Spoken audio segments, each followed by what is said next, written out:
fértil, né, pudesse engravidar, e aí ele poderia também ter essa segunda esposa, né? Eu falo brincando que é tipo uma amante oficial que não precisava ficar escondida. Mas essa mulher era uma mulher que pudesse dar para ele filhos. E aqui esse cidadão, né, com nome feminino, chamava Eucana. O cara era apaixonadão por Ana. Levava para o shopping, levava para passear, fazia tudo para ela, mas ela não podia engravidar porque era mistério, como o texto que nós lemos aqui. E aí havia aquele ritual, né, de uma vez por ano ele ia na cidade de Siló para oferecer o sacrifício ao Senhor, e aí eles faziam um banquete, que nem a gente fez a ceia de Natal, ceia de Ano Novo, eles faziam um banquete. E na hora do banquete, Eucana, que era o marido, ele não disfarçava. Tirava a coxa, né? Dava para Ana, e dava asinha de frango para Penina e para os filhos. Deixava bem claro que, tipo assim, Penina, o que eu tenho por você é só a gratidão porque você me dá filhos. Porque era muito importante, era essencial.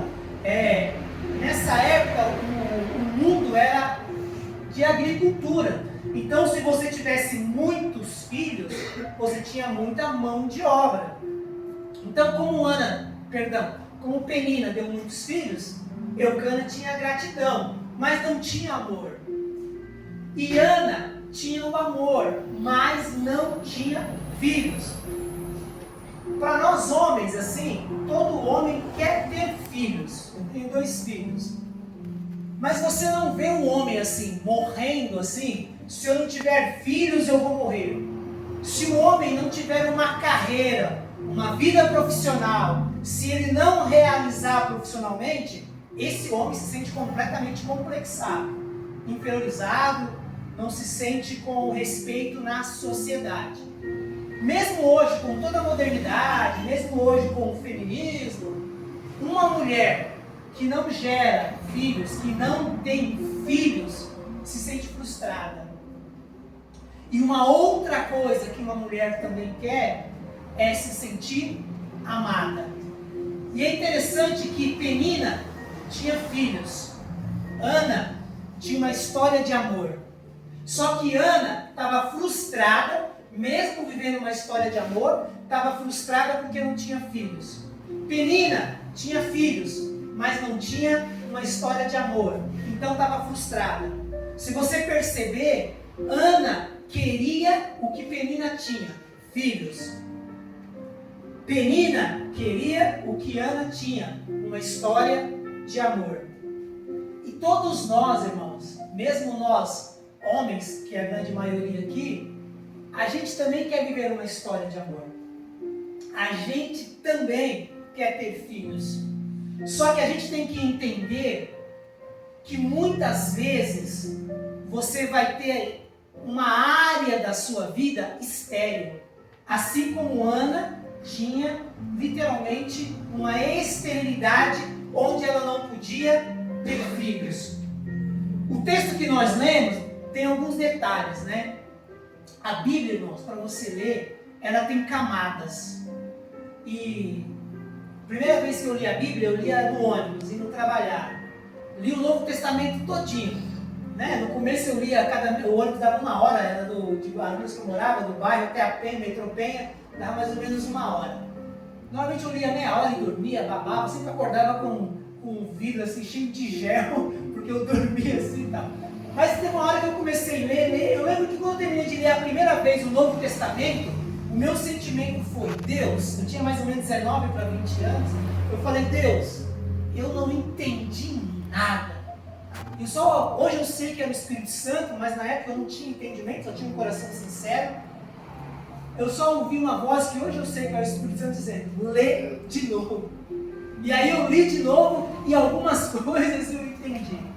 E falando das camadas que tem na Bíblia, quando você vai lendo, você vai amadurecendo o seu entendimento, você percebe que todos os anos eles iam até Siló. Todos os anos. E quando Penina via o seu marido honrando mais a Ana, ela tinha dor no coração. Só que existem, irmãos, 2 tipos de depressão. Tem aquela depressão que a gente pode chamar de uma depressão passiva, onde você simplesmente se tranca no quarto, se cobre com o seu edredom, não quer comer, não quer tomar banho, não quer ver ninguém.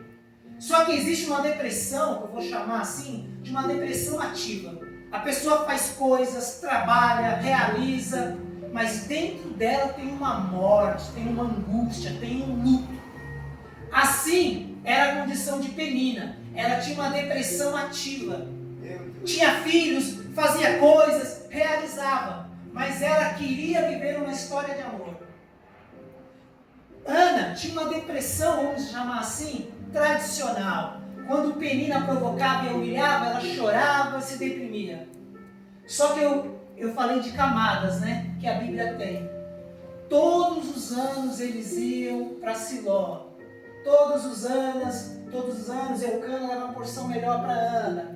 Só que chegou uma hora que Ana fez uma coisa que eu quero chegar ao teu coração agora, que você tem que fazer, porque isso faz parte do caráter de Deus. Aleluia! Deus, irmãos e minhas irmãs, tem um caráter. Glória! E se você não se colocar debaixo do caráter de Deus, você vai ter a sua caminhada com Deus muito tempo frustrada. E você vai ser aquela pessoa que um tempo está andando com Deus, outro tempo não está andando com Deus. Porque você vai ficar na sua caminhada com Deus frustrado. Assim como Ana estava frustrada. Só que chegou um dia, ou uma das vezes, não sei se foi a quinta, a sétima, a 10ª, a 15ª, a 20ª, não sei. Se passou muitos anos. Chegou uma hora que Ana deixou de ser vítima. Eita! Porque Deus tem um caráter e Deus não se relaciona com quem se sente vítima. Deus não se relaciona com quem se sente coitado ou coitada. Verdade, Senhor. Todos os anos em Siló, Penina provocava Ana, Ana chorava, se deprimia. Só que quando o marido dela falou, eu não sou melhor para você do que 10 filhos, Ana não respondeu, mas no coração dela ela respondeu, lógico, claro que não. E aí naquele dia, ela falou, Senhor, eu vou rasgar a minha alma diante do Senhor. Está aqui a tua serva. Lembra dessa oração que eu estou fazendo aqui. Se o Senhor me der um filho homem, não uma filha mulher, eu vou entregar na tua casa. Para ele ser um nazireu, né? Porque ela falou que não ia passar navalha sobre a cabeça. Quem não passava navalha sobre a cabeça era o nazireu. Tinha umas características lá, como Sansão, que é bem conhecido. E sabe o que aconteceu? O sacerdote Eli, que era o pastor da época, olhou para Ana e falou, essa mulher está embriagada, está bêbada. E foi lá repreender ela, falou, mulher, aparta de ti o vinho, você está embriagada na casa do Senhor. E ela fala, não, meu Senhor, não me trate como uma ímpia. Eu não estou embriagada, eu estou muito triste, eu estou deprimida. Eu estou colocando diante de Deus a minha oração, as minhas dores. E aí Eli se constrange e fala, então que Deus te abençoe. Se você continuar o texto, para eu encerrar. Se você continuar o texto diz que Ana se levantou da oração. Ana se levantou. Ela continuava estéril. Mas o texto fala, mas o teu coração não estava mais triste. Glória a Deus, glória a Deus. Quando você sai do estado de vitimização, quando você sai do estado de vítima, de coitado, quando você tem uma postura diante do Senhor de abrir o teu coração, pode ser que ao seu redor não mudou nada, mas dentro de você vai mudar. Aleluia. Se transformar. Glória. E aí quando você continua lendo o texto, se você quiser continuar lendo, o texto fala que quando Ana chegou em casa com seu marido Eucana e foi ter a sua relação, o Senhor se lembrou de Ana. E Ana ficou grávida de Samuel. Passou-se 3 anos, Ana foi e entregou Samuel para ser oferecido ao Senhor. E para encerrar, quando você entrega a tua vida para Deus, saiba de uma coisa: Deus não deve nada para ninguém. Ana estava estéril, Deus estava estéril de sacerdote, porque se você ver a história, Hofni e Finéias aprontavam demais lá no templo. Só que quando você entende que Ana entregou algo que Deus também estava precisando, sabe o que aconteceu? Depois você lê no capítulo 2, no versículo 21.